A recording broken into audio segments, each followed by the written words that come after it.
ये बात साल 1949 की है। मैरीलैंड यूएसए में रहने वाला 14 साल का रॉबी अपनी आंट हैरियट और उनकी फैमिली के साथ रहता था। उसकी आंट पैरानॉर्मल एक्टिविटीज और डार्क स्टडीज की प्रोफेसर थी और वो उन लोगों की मदद करती थी जिनके चाहने वाले अब इस दुनिया में नहीं रहे। रॉबी के पेरेंट्स नहीं थे, इसलिए रॉबी हमेशा अपनी आंट हैरियट से जिद करता रहता था कि उसे अपने पेरेंट्स से एक बार बात करनी है। एक दिन रॉबी के बहुत रिक्वेस्ट करने पर हैरियट ने उसे एक उइजा बोर्ड गिफ्ट कर दिया। उइजा बोर्ड एक ऐसा बोर्ड है जिससे शायद आप दूसरी दुनिया से आत्माओं को अपने साथ बात करने के लिए बुला सकते हैं। रॉबी उस उइजा बोर्ड से रोज खेलता रहता था और अपने पेरेंट्स से बात करने की कोशिश करता रहता था। लेकिन इस बीच धीरे धीरे रॉबी का बर्ताव बहुत बदलने लगा था। वो चिड़चिड़ा सा हो गया था। फिर कुछ ही दिनों में कुछ ऐसा हुआ जिसकी वजह से रॉबी फिर से सहम सा गया था। उसकी आंट हैरियट की डेथ हो गई थी। हैरियट के डेथ के बाद रॉबी पूरे टाइम उस उइजा बोर्ड पर लगा रहता था। वो अपनी आंट से बहुत प्यार करता था और वो किसी भी कीमत पर उनको वापस बुलाना चाहता था। धीरे धीरे रॉबी पागल सा होने लगा था। उसे घर की दीवारों में से खड़खड़ाहट की आवाजें आती थी। कभी उसे ऐसा लगता था कि जैसे उसकी आंट उसे पुकार रही है, तो कभी उसे लगता था कि वो किसी से लड़ रही हैं। कभी उसे किसी औरत के रोने की आवाज आती थी, तो कभी उसी औरत के जोर जोर से हंसने की आवाज। हैरियट के बाकी फैमिली मेंबर्स ये सब ऑब्जर्व कर रहे थे। उन्होंने देखा कि रॉबी बहुत गुस्सैल हो गया है। एक बार घर के बुजुर्ग मेंबर ने देखा कि रॉबी के पूरे शरीर पर खरोचों के निशान हैं। सब रॉबी की हालत देखकर घबराए हुए थे। लेकिन फिर एक शाम कुछ ऐसा हुआ जिसने इस घबराहट को रोंगटे खड़े कर देने वाले डर में बदल दिया। उस शाम घर पर रॉबी के अलावा और कोई नहीं था। रॉबी उस उइजा बोर्ड से अपनी आंट हैरियट को बुलाने की कोशिश कर रहा था।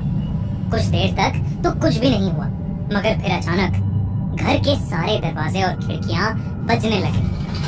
वो एक पैटर्न में 3 बार बज रहे थे और फिर रुक रहे थे।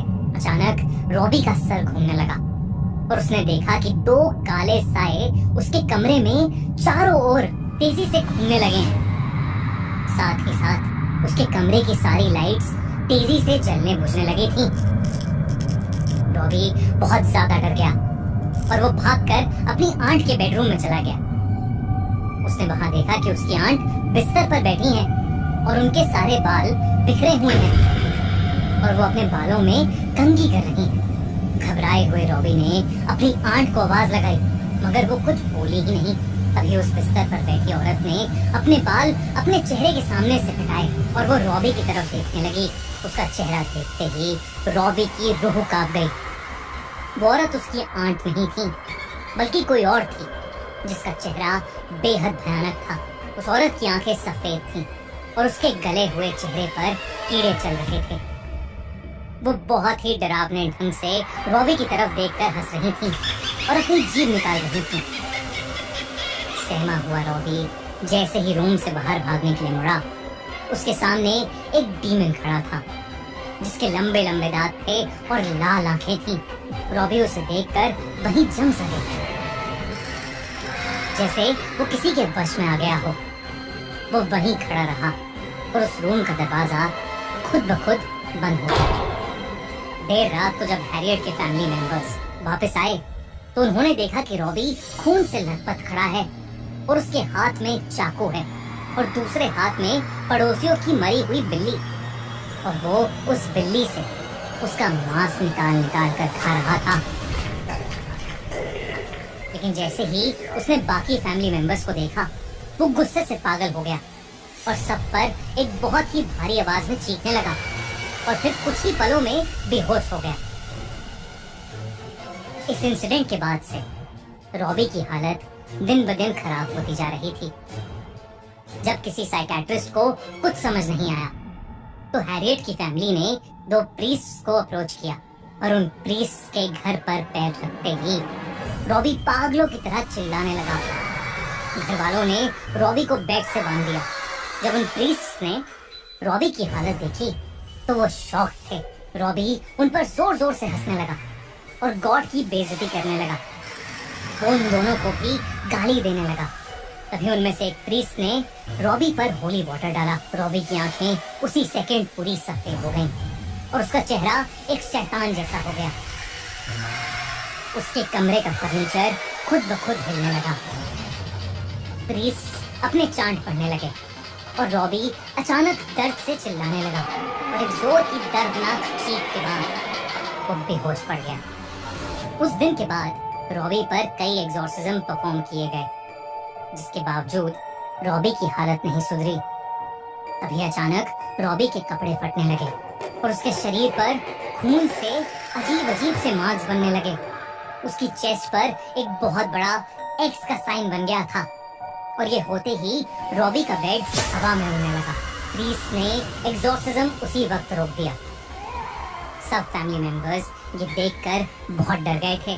उन प्रीस्ट ने उन्हें बताया कि एक्स मार्क का मतलब लैटिन में 10 होता है, जिसका मतलब ये था कि उसके शरीर को किसी एक ने नहीं बल्कि 10 डिमोनिक आत्माओं ने उसके शरीर पर कब्जा किया हुआ था। अगले दिन जब प्रीस्ट रॉबी पर आखिरी एग्जॉर्सिज्म करने उसके कमरे में गए तो उन्होंने देखा कि रॉबी अपने बेड पर नहीं। जब वो पीछे मुड़े तो रॉबी सीलिंग पर चढ़ा हुआ था और उन पर हंसते हुए एक बहुत ही बड़ी आवाज में कुछ बड़बड़ा रहा था। वो लैटिन भाषा में जोरों से कुछ बोल रहा था। ये देखकर उन प्रीस्ट ने फौरन एग्जॉर्सिज्म शुरू कर दिया। रॉबी बेहोश होकर नीचे गिर गया। उसे बेड से बांधा गया। उस एग्जॉर्सिज्म के दौरान उसकी बॉडी अकड़ने लगी थी और वो दर्द के मारे चीखे जा रहा था। और फिर अचानक रॉबी को काले रंग की उल्टी होने लगी। उसकी बॉडी से अजीब सा चिपचिपा लिक्विड निकला, जिसके बाद रॉबी को नींद आ गई और वो सो गया। अगले दिन जब वो उठा तो सब कुछ बिल्कुल नॉर्मल था। वो बहुत कमजोर महसूस कर रहा था, लेकिन उसे कुछ भी याद नहीं था कि उसके साथ क्या हुआ है। थोड़े दिन बाद वो पूरी तरह से ठीक हो गया और उसके बाद उसके साथ फिर कभी ऐसा किस्सा नहीं घटा।